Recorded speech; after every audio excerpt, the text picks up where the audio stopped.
Jokowi dirikan partai baru mirip perusahaan terbuka. Rencana Presiden Joko Widodo, Jokowi, untuk mendirikan partai politik, parpol, baru semakin ramai diperbincangkan.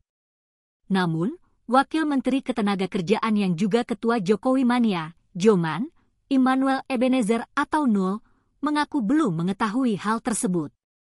"Saya enggak tahu tuh," jawab Nul singkat, usai silaturahmi Partai Politik Koalisi Indonesia Maju, KIM, di Hambalang, Bogor, Jawa Barat, Jumat, 14 Februari 2025.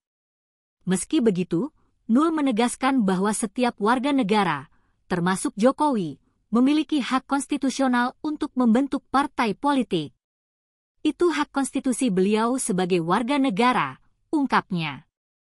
Nul juga menambahkan, hingga saat ini, ia belum menerima informasi lebih lanjut atau berkomunikasi langsung dengan Jokowi terkait kabar tersebut.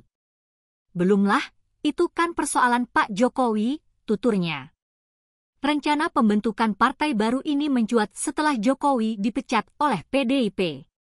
Dalam beberapa kesempatan, Jokowi menyebutkan hasratnya untuk mendirikan partai politik yang berbeda dari yang ada saat ini.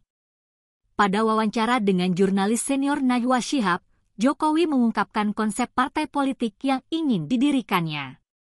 Menurutnya, partai tersebut akan memiliki format yang mirip dengan perusahaan terbuka atau TBK, di mana anggotanya bisa bergabung dengan cara yang lebih fleksibel dan terbuka. "Ini masih dimatangkan, tapi keinginan kami adalah sebuah partai politik yang super terbuka," kata Jokowi saat itu. Ketika kembali ditanya soal hal ini, Jokowi hanya tersenyum dan menambahkan, "Partai super terbuka," seraya tertawa ringan.